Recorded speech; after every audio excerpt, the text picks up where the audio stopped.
Assalamualaikum warahmatullahi wabarakatuh. Perkenalkan, nama saya Fani Wahyu Ramadhani, NIM 2016-00122, akuntansi F 2020.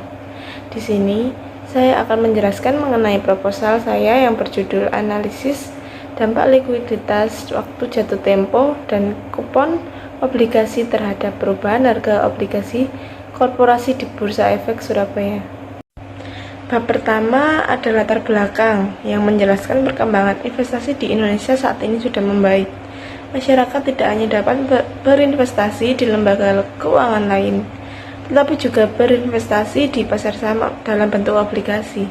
Obligasi dapat dipahami sebagai salah satu jenis surat utang yang diterbitkan dan memiliki kewajiban pembayaran saat jatuh tempo. Berinvestasi pada obligasi akan memberikan keuntungan tertentu bagi pemegangnya, dapat berupa pendapatan bunga tetap atau kupon atau apresiasi masa depan atau capital gain. Obligasi kupon dengan suku bunga tetap melindungi obligasi dari fluktuasi atau perubahan suku bunga pasar yang dapat menyebabkan investor merubah pendapatan mereka. Di Indonesia, obligasi diperdagangkan di Bursa Efek Indonesia. Selanjutnya ada rumusan masalah. Dalam penelitian ini, faktor likuiditas, kupon, dan jatuh tempo obligasi merupakan faktor yang mempengaruhi harga obligasi. Berdasarkan hal tersebut, maka pertanyaan penelitian dirumuskan sebagai berikut. Yang pertama ada, apakah likuiditas obligasi berpengaruh terhadap perubahan harga obligasi di Bursa Efek Surabaya? Yang kedua, apakah kupon atau bunga obligasi berpengaruh terhadap perubahan harga obligasi di Bursa Efek Surabaya? Dan yang terakhir, apakah jangka waktu tempo berpengaruh terhadap perubahan harga obligasi di Bursa Efek Surabaya? Manfaat penelitian ini adalah yang pertama, bagi perusahaan penerbit obligasi diperlukan penelitian ini bisa menaruh masukan tentang faktor-faktor yang berpotensi mensugesti perubahan harga obligasi yang dijualnya pada pasar modal. Yang kedua, bagi investor obligasi diperlukan penelitian ini bisa menaruh masukan bahwa pedoman buat berinvestasi pada instrumen obligasi. Yang ketiga, bagi peneliti yang ingin melakukan kajian pada bidang yang sama, diperlukan penelitian ini bisa sebagai surat keterangan dan menaruh landasan pijak buat penelitian selanjutnya. Selanjutnya, tujuan penelitian yang pertama mempelajari dan menganalisis pengaruh likuiditas obligasi terhadap perubahan harga obligasi. Yang kedua, mempelajari dan menganalisis pengaruh kupon atau suku bunga obligasi terhadap perubahan harga obligasi. Yang ketiga, mempelajari dan menganalisis jatuh tempo mempengaruhi perubahan harga obligasi. Bab kedua ada telaah pustaka. Yang pertama, penelitian terdahulu oleh Kemm dan Ulrich Homburg tahun 2000 melakukan penelitian mengenai obligasi di Jerman. Data yang digunakan dalam penelitian ini adalah data obligasi pemerintah Jerman di tahun 1992 hingga 1994. Penelitian ini menguji beberapa faktor seperti jangka waktu dan kupon serta likuiditasnya. Penelitian ini bersifat deskriptif, jangka waktu dan kupon hanya digunakan sebagai kategori saja. Harrison dan Rabbani tahun 2001 melakukan penelitian tentang perkiraan harga obligasi di pasar obligasi Amerika Serikat dengan menggunakan sampel obligasi korporasi Amerika Serikat. Saat mengevaluasi harga obligasi, volatilitas dan jatuh temponya diperiksa. Penelitian dilakukan dengan menggunakan alat analisis eksperimen Monte Carlo. Hasil dari penelitian ini adalah estimator tidak bias dan efisien, bahkan untuk obligasi yang sangat beresiko. Model yang ditemukan dalam penelitian ini dianggap lebih baik daripada model tradisional. Selain itu, penelitian ini menunjukkan bahwa jatuh tempo obligasi berdampak negatif terhadap harga obligasi, yaitu semakin lama jangka waktu, semakin rendah harga obligasi. Abdul Hamid et al. Tahun 2006 melakukan penelitian tentang analisis durasi dan convexity untuk mengukur sensitivitas harga obligasi korporasi terhadap perubahan suku bunga. Sebanyak 71 sampel perusahaan yang menerbitkan obligasi dan terdaftar di Bursa Efek Surabaya atau BES. hingga tahun 2003 disurvei. Metode pengambilan sampel adalah non-probability sampling. Teknik analisis yang digunakan adalah uji T kuantitatif atau uji diferensial.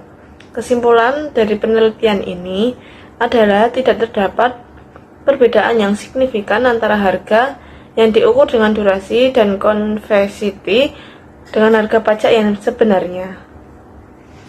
Selanjutnya ada landasan teori. Menurut K.R. Subramanyam, tahun 2010, informasi merupakan unsur penting bagi investor dan pelaku bisnis karena pada hakikatnya memberikan informasi, catatan atau gambaran baik untuk kondisi masa lalu, sekarang dan masa depan dari kelangsungan hidup perusahaan dan pasaran efeknya.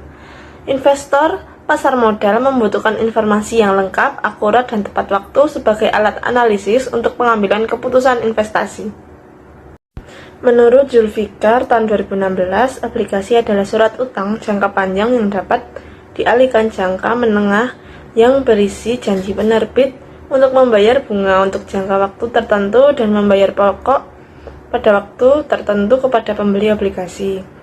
Menurut Malinda, tahun 2011, faktor-faktor yang mempengaruhi harga obligasi adalah yang pertama jatuh tempo, yang kedua resiko tidak diterimanya bunga dan pokok pinjaman, yang ketiga status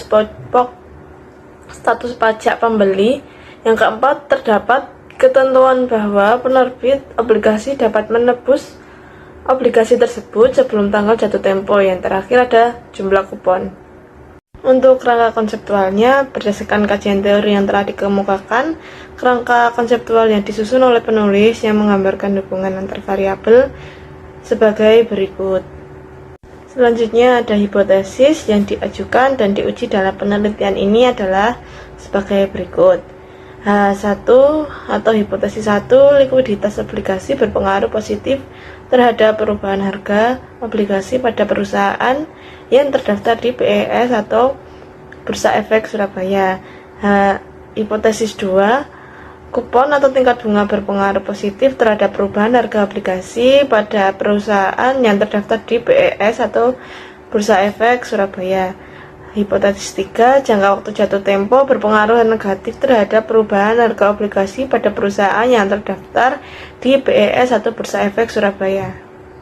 Selanjutnya bab 3 yaitu metode penelitian. Yang pertama ada rancangan penelitian. Penelitian ini termasuk dalam jenis penelitian explanatory, yaitu penelitian yang menjelaskan kedudukan variabel yang diteliti dan hubungan antar variabel yang lain.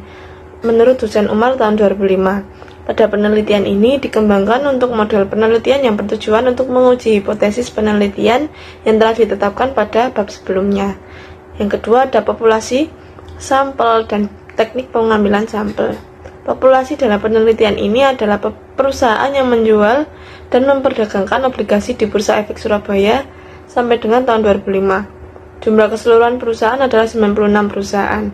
Sampel yang digunakan dalam penelitian ini adalah perusahaan yang obligasinya aktif diperdagangkan di Bursa Efek Surabaya selama periode pelaporan. Teknik pengambilan sampel yang digunakan dalam penelitian ini adalah metode purposive sampling. Perusahaan yang dijadikan sampel adalah perusahaan yang obligasinya terdaftar di Bursa Efek Surabaya hingga tahun 2005. Obligasi yang diterbitkan adalah obligasi yang masih aktif beredar di pasar dan terdaftar di OTC FIS Bursa Efek Surabaya. Membayar kupon dalam jumlah yang tetap atau fixed income bond. Berdasarkan data yang tersedia dari Bursa Efek Surabaya, total ada 96 perusahaan dan yang memenuhi kriteria sampel tersebut 71 obligasi perusahaan. Yang ketiga, jenis dan sumber data. Jenis dan sumber data yang digunakan dalam penelitian ini adalah data sekunder. Data ini yang dipergunakan dalam penelitian ini diperoleh dari situs Bursa Efek Surabaya atau BES, Perpustakaan PT Bursa Efek Surabaya, dan Harian Bisnis Indonesia.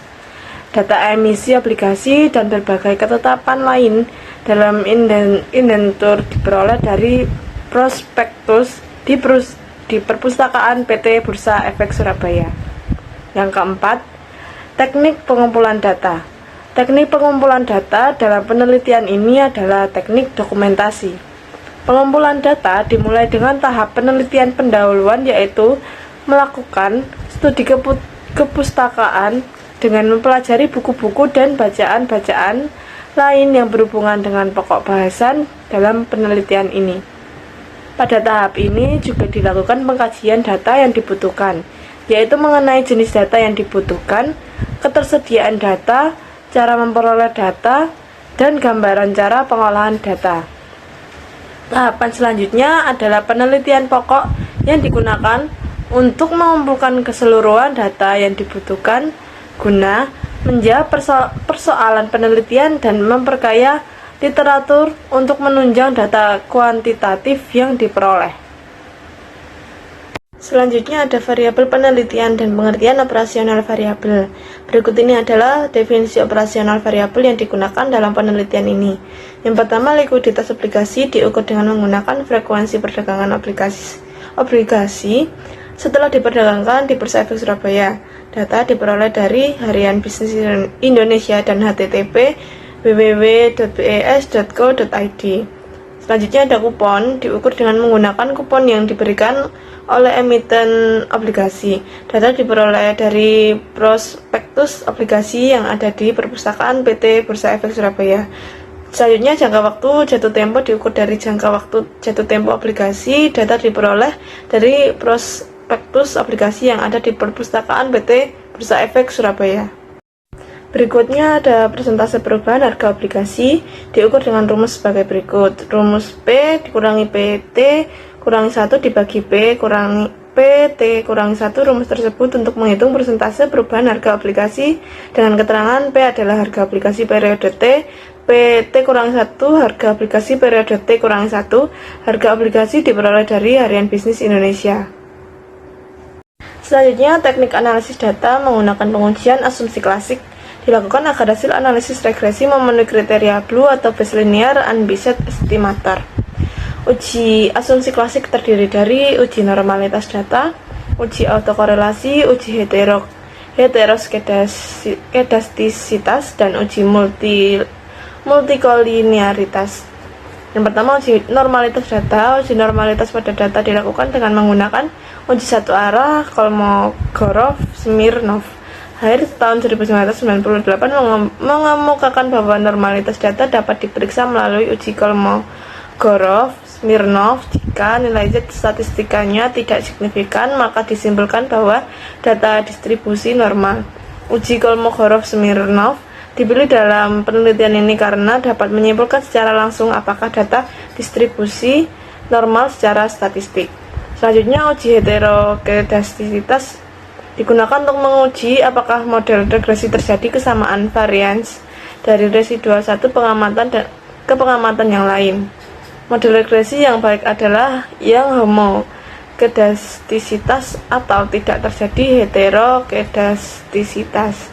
Kebanyakan data cross-section mengandung situasi heteroskedastisitas karena data ini menghimpun data yang mewakili berbagai ukuran.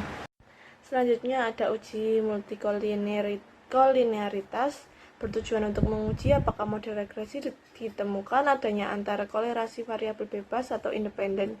Jika variabel independen saling berkolerasi, maka variabel independen variabel ini tidak ortogonal.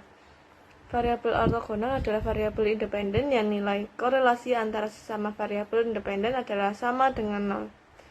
Menurut Imam Ghazali tahun 2005. Selanjutnya, uji autokorelasi. Uji autokorelasi bertujuan untuk menguji apakah dalam model regresi linear ada korelasi antara kesalahan pengganggu pada periode T dengan kesalahan pengganggu pada periode T kurang 1 sebelumnya. Jika terjadi korelasi, maka dinamakan ada probable autokorelasi. Autokorelasi muncul karena observasi yang berurutan sepanjang waktu berkaitan satu sama lainnya menurut Imam Ghazali tahun 2005. Sekian presentasi dari saya. Bila ada kesalahan kata mohon dimaafkan. Wassalamualaikum warahmatullahi wabarakatuh.